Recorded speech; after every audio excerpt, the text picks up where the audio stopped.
Hi, Tommi. Hi, Christian. Yeah, welcome to Hong Kong. Yeah, thank you. It's Yes. nice to be here again. Yeah, it's nice to see you here again. And I remember that our first interview was conducted in Hong Kong. Yes. And the time really flies. It's Yeah, it does. 1 year just passed. But I think over the past 1 year, the most change that happened to you that you are going to entering your new chapter of work. So I just we want to see you. I personally want to see you continue to see you in the Polkadot ecosystem, but it's only my own wishes. So as a friend of you, I really want to check out, what's your state of mind and what's your mindset now, and what's your plans and what's your status. Yeah, so the contract with the Web3 Foundation has concluded, wrapped up. I've been looking around for options to stay working at Polkadot. Right now I haven't found anything. So yeah, I'm looking at different options, maybe working in AI related fields because there is a lot of interesting stuff there, and also some of my other strengths.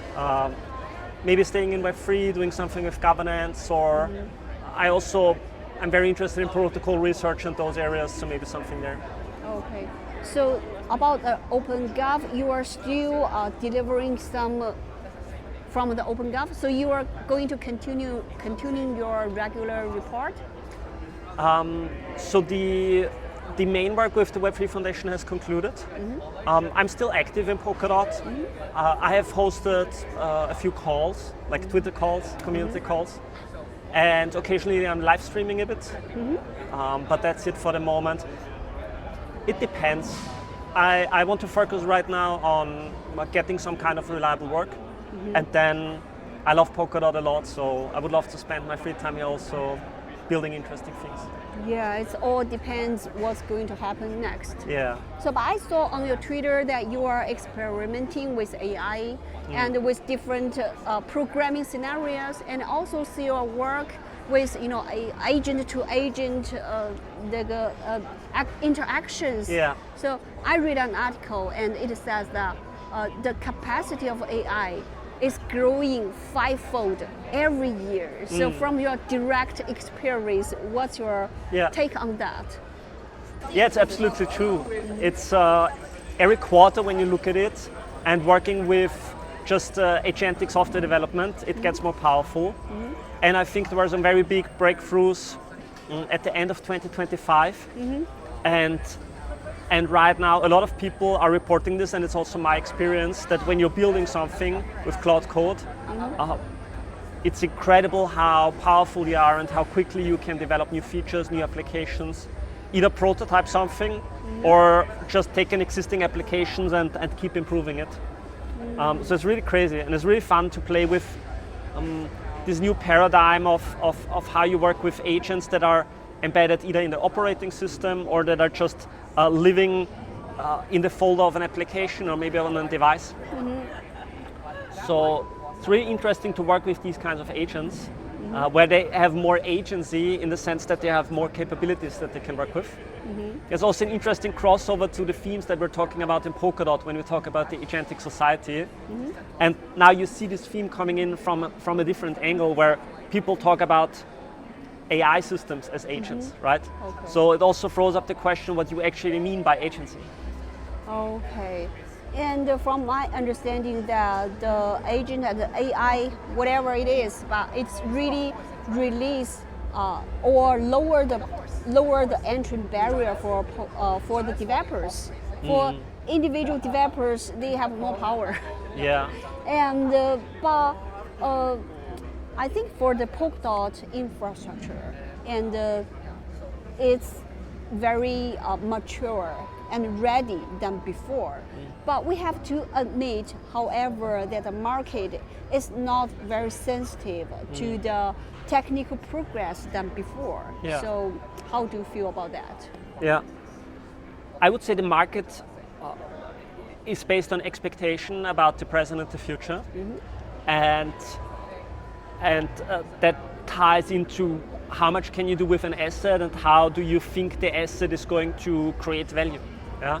So I think technical maturity is one thing, The other important thing is how is the technology actually being deployed and used, and then you just see the different ecosystems. I think the more they are practically being deployed to people, the better the market reacts to that. Yeah? And then it's just a question of which markets do you want to serve. I think Polkadot has always taken this a very fundamental approach of wanting to realize a Web3 vision. And Web3, to me, it means bringing tools to people to empower them, to give them the ability to interact with others, and there is no interference from other people. But that's a very hard vision to realize. And I think the market is also asking the question, how does that correlate to, for example, the token price? Yeah. So I think I'm a big fan of Polkadot and the vision of Web3. But I also understand this natural tension that has always been there about how does it relate to market impact. Yeah, we have to admit that even though we have a very good vision for Web3 and our technical is very advantaged, but the market, second market really affect the confidence about the, the overall users. We have to admit it. But I think at the status of the market is not only the specific situation that Polkadot is facing. It's also the situation that other ecosystems are also facing. For example, for Ethereum. And I think Ethereum and Polkadot are facing the similar challenges with previously the parachain, Polkadot parachain, and now with layer 2, layer 2 landscape nowadays. And but fortunately, the Polkadot have already solved this issue earlier from a technical perspective. Do you think that the Polkadot's advantage of knowledge could could bring more liquidity or developers from that migrating away from Ethereum? Yeah, it's an interesting observation because Polkadot was attacking some of the hardest problems first, which is interoperability and scalability of the system. And Ethereum was always taking this more pragmatic approach of just building on the base, and then layer 2s were popping up here and there. But I think even Vitalik recently said that the understanding of layer 2s as a scalability solution is not the right way to look at it. And it's more that layer 2s are serving specific niches and markets. And I view it exactly the same, that in the end it's about the actual products that are there that are serving different markets. So in a way, Polkadot has also come to this conclusion, Parity has come to this conclusion that they say we want to focus on building products because it's obvious that this is the thing that has been missing for a long time in Polkadot, that there was very few actual tangible products that are being picked up by people. So to your question, does it help to bring liquidity? I think wherever there is users really wanting to use a product, they're paying to use it, or they're deploying liquidity to use it. So in the end, the true measurement is there something usable that is valuable to people, where they want to use it and where they want to put money to it because it's just so valuable to them. And that's in the end the true measure. And technological readiness is one part of the equation, but in the end it needs people that are just delivering usable technology, usable applications. So usable applications is everyone's dream. Yeah. But I think there's some kind of limitation for innovations about dApps. Now every people is focusing on RWAs, and Ethereum is also facing their own limitations for the innovation of dApps. Yeah. I'm not so sure. I think the whole space is very much poisoned with money, and it gets people to just come up with absurd things because it feels good to talk about I don't know, building very complicated solutions and then being able to sell them to everyone because everyone thinks that sounds good. I've been recently playing around with smart contracts on Paseo testnet, and I've been building some very simple things because I always wondered why is no one, I don't know, for example, building, I know this is like, it's a very stupid, simple example, but why is no one building a chat that is happening on chain but it's somehow encrypted? And the answer that people that understand Web3 technologies and crypto protocols is you don't store private chat messages on a public ledger, which I think it makes sense. But what about websites? What about things where you actually want to have them maybe permanently public, like relevant documents or manifestos or books or something? Why is no one storing a book on a blockchain? And so I think even the most basic use cases have not been really explored. And then you have to ask a question, why is there not a library of maybe the most relevant books of humanity being stored on a blockchain? Why is no one doing this? So it feels to me that a lot of this crypto industry is building maybe financial use cases which are relevant, but on the cultural side, like building products that are relevant for culture and for social interaction, does not seem to me that people really care because they have not built it. And in many ways it's simple to build if you really care about it. So personally I've been looking into this a lot and thinking about how could you put a library of really relevant books on chain? And it does not seem too complex to me. So this is one of the side projects that I'm looking into right now. Just, is it possible to build a library? Yeah, I think the Web3 industry is more complicated and is so different from the world we're already familiar with. For example, Web2. Because for Web2 industries, your products can, or your company can went well smoothly, even though your stock market is falling down. But in the Web3, in blockchain, if your token price is falling down and your development, your community gonna influence a lot. Yeah. And this is happening to Polkadot because Polkadot have a very important milestones we have already achieved, which is the release of the Polkadot Hub and the deployment of the smart contract. But at the same time, we are facing the inflation reduction and the shrinking of open gov treasury and the limitation of the liquidity. And even more serious, very probably a broader bear market. So how do you see the influence on the adoption of the Polkadot Hub? Yeah. I think a lot of the things that you have mentioned are more like hygiene factors. So they are essentials, but they're not by themselves. So they're laying the foundation, right? And then you have to build on the foundation. And we see this in the Ethereum space. There's a lot of EVM layer 2s popping up, but just a blockchain is a computer. Just starting a new computer is no having any intrinsic value by itself. Question is, what do you do with the thing? What do you build? And for this, it takes people that are really committed to a certain idea or a certain cause and build that thing on it. I think it's a good development that Gavin Wood is actually putting his own ideas on what products he wants to see on chain and putting his resources behind building them. Because in the end, I think this is what really matters, that if you think something would be good to have on chain, think about, can I actually contribute to that thing happening? And in the last years, I often said, it would be good to have this and it would be good to have that. And recently, I've been just playing around and trying to build those things for myself. It's very satisfying to just try it out and build things.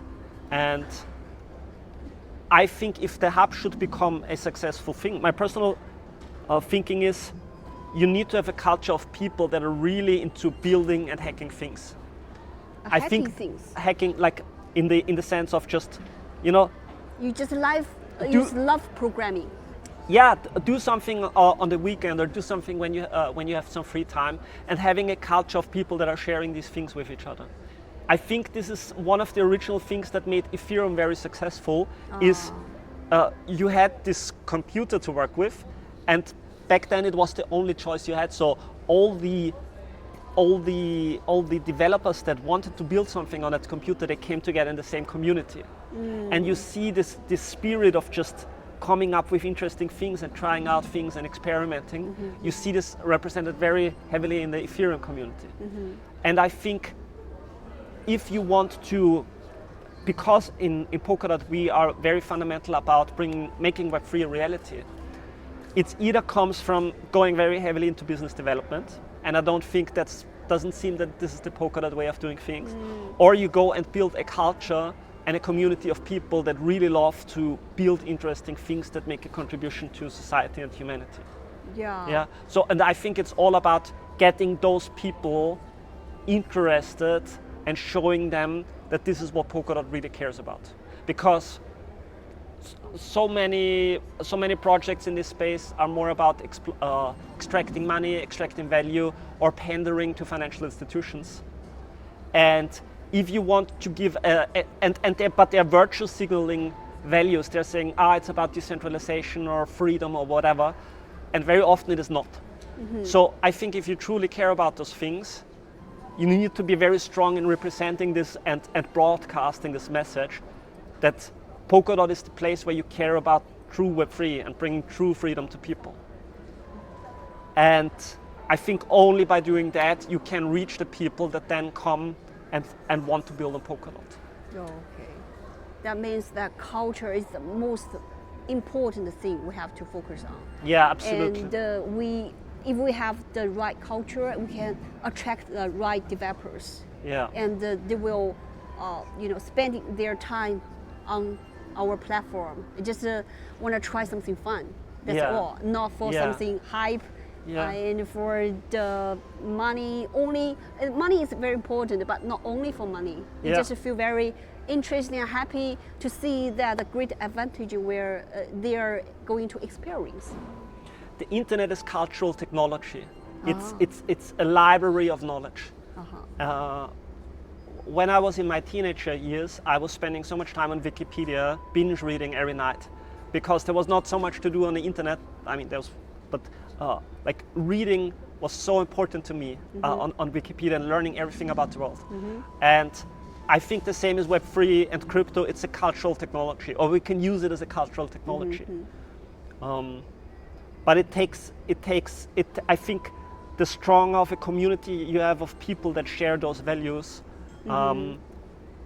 you need a critical mass of those people to really make it pick up, right? And these are the people that are tinkering and thinking and saying, hey, I don't know, I want to build a library. How can I do it? And then connect. And if you have, maybe it just takes 20 people or so that do this in public and they share this. And if you would have a group of 20 people and they would be doing this in public and sharing it, I think it would just have a massive impact, because it would be attracting more people and more people would be seeing there is something interesting happening here. Okay. The culture, talking about the culture, if you want to let other people know what the culture about Polkadot is about, what the message you want to, sending to them. What exactly the culture? How would you send to them? What I would say to them? Yeah. How would you like them to describe the Polkadot Hub, the Polkadot culture, or what message you want to send to them to let them to receive the Polkadot culture is what? Yeah. So right now I'm in this space where I would say politicians all across the world are messing with regular, normal people. Politicians all around the world are just messing with our lives and sending kids to war, doing all kinds of pushing contracts to their friends, corrupting the system, keeping people dumb and stupid and in their containers. And you would love to find that one political leader that does it correctly, but you cannot find him anywhere in the world.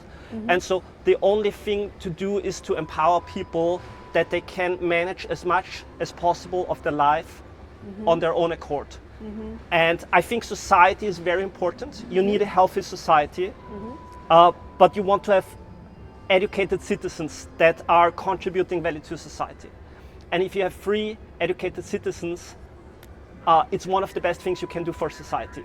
But for that, we need tools that allow them to resist the negative influence of corrupt people that just try to steal and take our freedom. And you need to build those communities. It does not, like, no one is coming to rescue you. We need to build this stuff ourselves. Yeah, we need to build the stuff ourselves. We have to stick to our values, firmly, solidly. Yeah. So, if you describe the value, what is it? Freedom. Freedom. Yeah. For Polkadot. For people. For people. Yeah. Okay. So the value for people is freedom, and freedom built on Polkadot. It's a free and open society. Okay. So the freedom on society and the people live in the freedom society can build on Polkadot. Yeah, absolutely. Okay, that's a really good vision. Okay.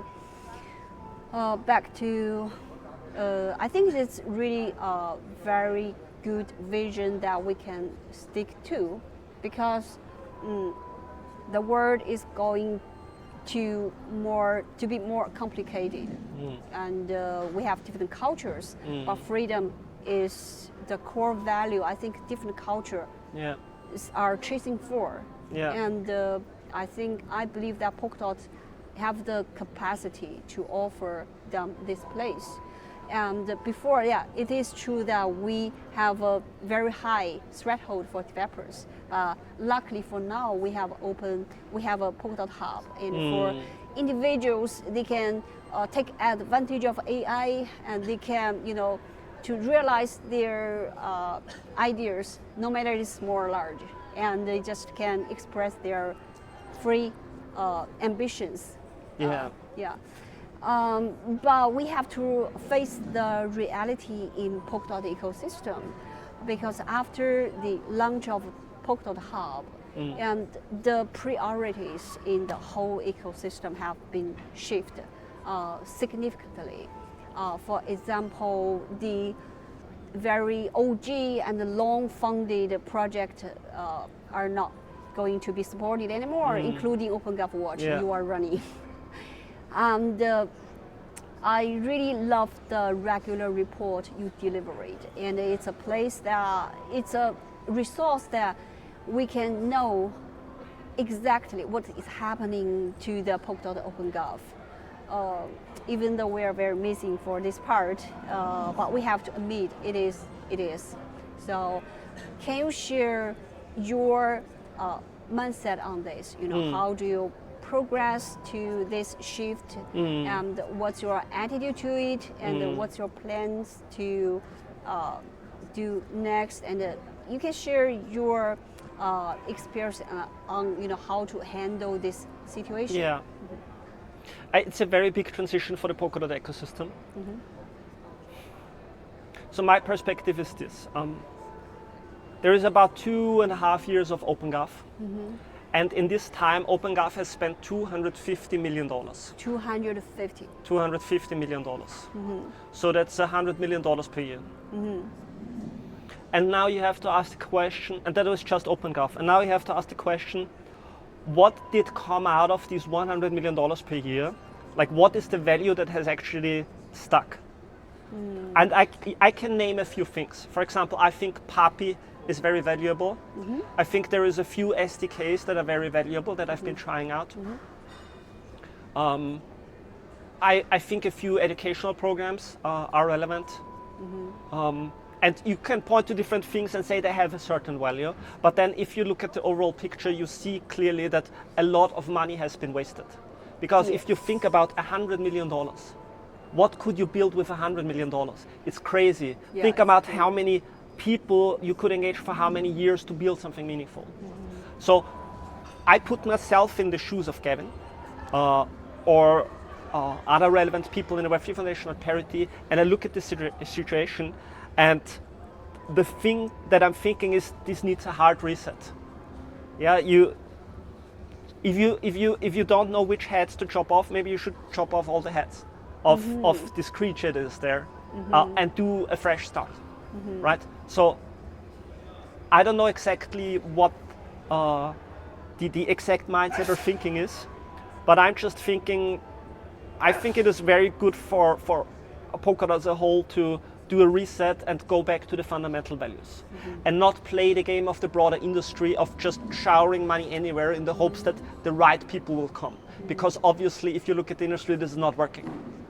There's just ecosystems showering tens to hundreds of millions of dollars, and then they have a few good seasons, a few good months or quarters, and then the next ecosystem that comes and does the same thing, and everyone just moves on. It's like a wandering circus, and this game cannot continue. So from this perspective, I understand it.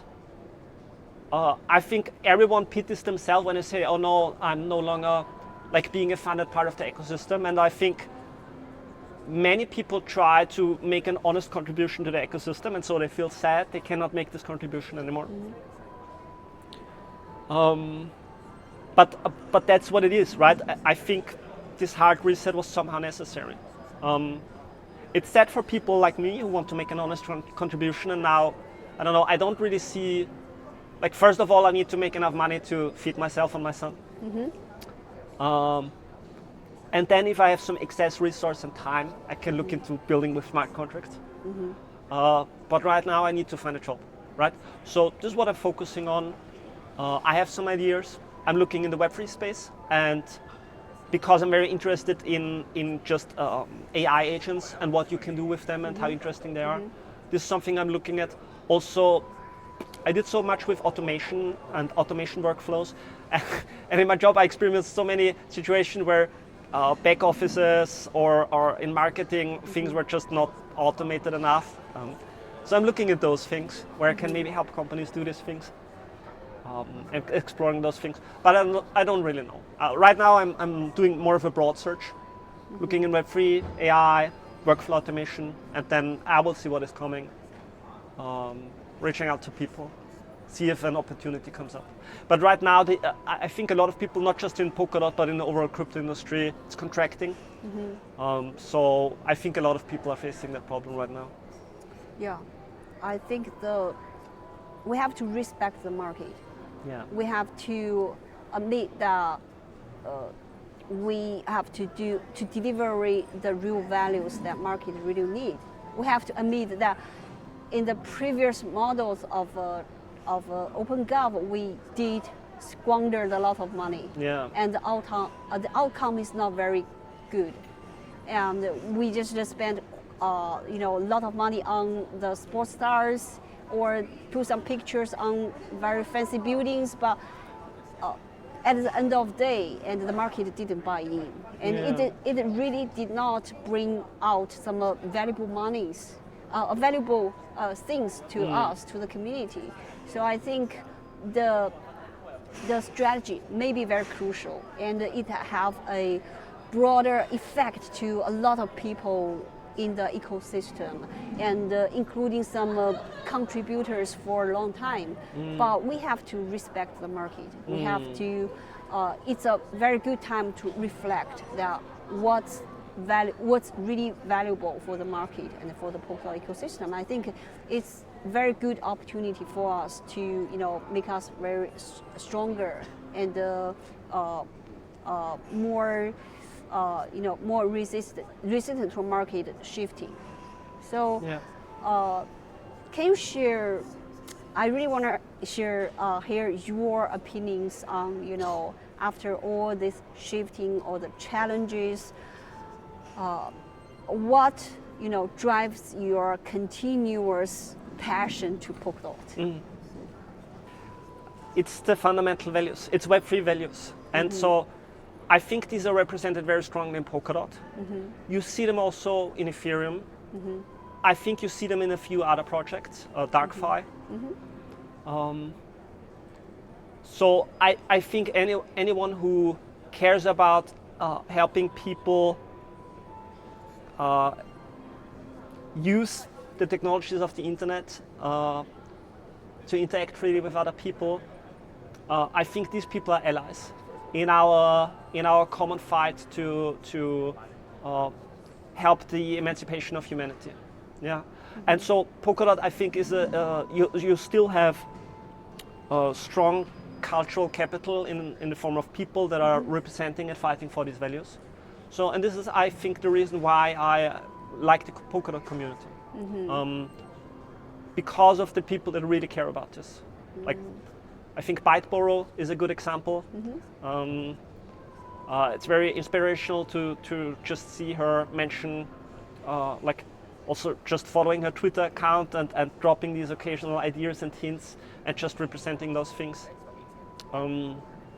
Yeah, I think it's people like these where we need to come together, cluster together, to be able to build something that is not just for a market cycle or so, but it's cultural technology that sustains into the future, like true open source software and open knowledge, and building something that is so relevant that people remember it and they keep reusing it into the future. Yeah, there's something that you can fulfill your values in some extent, right? In Polkadot ecosystem, and you cannot find it anywhere else. Yeah, it's true. Okay, another aspect that I want to hear your insight is that, you know, I can see that you visit so many countries and you've attended Ethereum Denver and consensus in different countries. I really want to hear your insights on, you know, the differences between the different countries and is there some atmospheres that Hong Kong have and that and other countries don't have, or is there something special in other countries but Hong Kong is still missing? Yeah. So I was very lucky to go to a few different crypto conferences and saw a few continents like Argentina, North America, Denver, Hong Kong, and Singapore and Bangkok. And I would say one common thing is that people everywhere on the planet, you meet very nice and great people everywhere on the planet. And it's really nice to connect with people everywhere, right? And I think it always reinforces this idea that people are lovely everywhere on the planet. I think what I enjoy about Hong Kong especially is I think people here are very industrious. What I enjoy most about Consensus Hong Kong as a conference is that you see people from different industries coming here and thinking about how they can apply the technology in the industry. Yeah? There is other conferences that are feel more like insider events. It's like crypto people meeting crypto people. But I think here it feels more like people from Hong Kong and China and other parts of East Asia, Southeast Asia coming together to just see how they can apply the technology in their industries. And I think that's very valuable because in the end, crypto is not like a self-serving purpose. It's there to serve people in the real world. And so that means thinking about how you can apply it in industry and production and, I don't know, lifestyle and all aspects of life. So this is what I really enjoy about Hong Kong. Okay, so Hong Kong gave you an feeling that the blockchain is not only the inside people get together, or it's attracting the attention from other industries. Yeah, absolutely. Okay. Very good to hear that. I think the consensus is held in Hong Kong for the second time.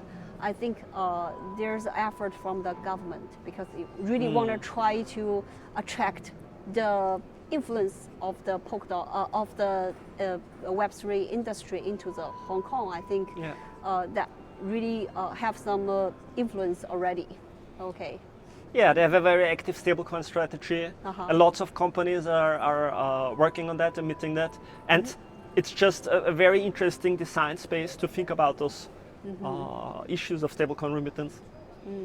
But yeah, overall, a very interesting place to visit, and I just love walking through the streets and seeing all the culture everywhere. Even though the government is very supportive, but we have we cannot ignore the cycle of our industry. And it is obvious that it's very possible that 2026 will bring in another bear market. So, yeah. Personally, I feel very different because from last cycle, even though I know it very clear that we're already entered into the bear market, but we felt very confident to the future. But for this bear market, I talked to people around this meeting and this conference, people feel differently. I think they're not very positive to the future. They're more, they don't know what to do, what's going to happen to the future. Yeah. And I think this bear market is so different. So do you have, if the bear market is going to fall in 2026, do you have preparation from the mindset or? Yeah. Personally, I've been in a bear market for like 4 years or so. So I'm just used to suffering and pain. For me, there is no new bear market. It's just an everlasting, ongoing bear market. Financially, it was not good for me, and it has never. Of course, it matters to me, but what matters more to me is just helping humanity progress. And I love technology. My mind was always on the internet. Like when I was 10, or when I was younger than 10, I don't know. When I was 6 or 8, I was already thinking about I was hearing about the internet, and it struck something very deeply in me, and I understood what the internet is for and how it is changing humanity. And so many of these things have become a reality now. And I just care about being part of that story of humanity progressing into a future where it's more empowered, more self-sovereign. And so these are the things, I don't know, sorry, I don't care about bull and bear markets, other than hoping that it helps me have an opportunity in, I don't know, finding employment or finding people to work with in that space. Yeah. So that's my mindset about it. There's a saying that the bear market and the bullish market is just the fluctuation. It just goes up and down. But if you take the long-term view, that the evolution or the development of the technology is always, growing, growing constantly to the higher place. Yeah. So I think it is true, have to admit that the bear or bullish market can influence our financial conditions. Yeah. But if we stick to the long-term value, I think we all gonna survive from the cycles. Yeah. Okay. Yeah, absolutely. I think there is only one progression, and it's Web3 becoming a reality. And if you look at this, it's only progressing. And I think I'm a big fan of AI, but there's also a lot of threats. And I think that Web3 and blockchain actually has an important role to play as a counterbalance to the threats that we see in AI, especially when it comes to ground truths and to facts that are not negotiable, and they can be secured on a ledger. And so in this perspective, to me, I'm observing the Web3 and crypto industry, and it's just a constant progression towards making this a reality and having scalable blockchain technology available to people at a low cost, scalable, accessible. Talking to AI, I have to ask, and I really want to hear your perspectives on that, because we talked to a lot of people, and I think most of people are talking about AI. We have to admit that the VCs and the attentions were captured by the AI, and a lot of capital are flowing from crypto to AI. Yeah. So do you still believe that the blockchain gonna be the long-term story, or they will just left behind by the AI? Web3. So there's first of all, there's the technology, right? You wouldn't ask because the cloud technology was invented and then maybe the next big thing comes along. You wouldn't say is cloud no longer relevant? Because of course it's relevant. And it's the same thing with Web3. The technology is relevant. And how it's being embedded into business, and into industry, and into finance is another thing. But in my opinion, there's no question. It's definitely going to be embedded, right? Because it's the same way how we use Postgres as a database. We use blockchain, and then it's maybe Polkadot SDK or Cosmos SDK or whatever SDK. Of course, we're going to use those SDKs as technological drivers, right? And then the last question is, these ecosystems, what kind of role do they play? And again, it comes down to what kind of business relevance do they have and what kind of cultural relevance do they have, right? That's the only relevance you can generate. Where value is being generated is what is it contributing, right? But these are separate things. I don't know. I think overall everything is just getting better. Yeah, I think it's more like two legs working together, and they're not just competing, they're just cooperating. Yeah. And the two legs are working faster. They can just combining together. Yeah.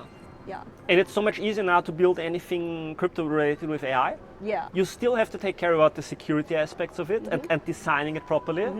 But like coding assistants are hugely beneficial in you being able to develop anything, including blockchain apps. Yeah, it's more like, each technology are helping each other to getting better. Yeah.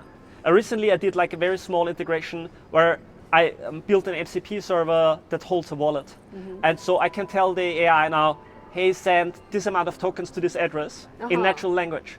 Or I could do a voice memo and it does it, right? Yeah. So building these kinds of primitives, I think, is very helpful in sort of, stacking up the Lego pieces that build something bigger. Yeah, it's all about how you gonna take advantage of them. Yeah. There's no bad or good technologies, and if you just use it in a proper way, it's gonna help you and help the industry in both ways. Yeah. Okay. Oh, thank you, Tommi. There's tons of information about our conversation, and very happy to see you, and really happy that both of us can continuously contributing to the Polkadot ecosystem. And personally, I really, very looking forward what's going to happen in 2026, because this is a year that is never like before. And we don't have a roadmap ahead of us. We're just seeking and to check and to adjust ourselves, to fitting ourselves to the ecosystem. Yeah. So it's really exciting and a challenging year ahead of us. Yeah. And I hope every one of us could have a very good luck. Hope you are going to, make everything about you going well. Thank you. Thank you very much. Okay. Kristen, it's always great to have to be with you here, to have those interviews. And yeah, looking forward to 2026. And also to everyone who is celebrating Chinese New Year. Happy New Year. Happy New Year. All right. Okay, thank you. Thank you.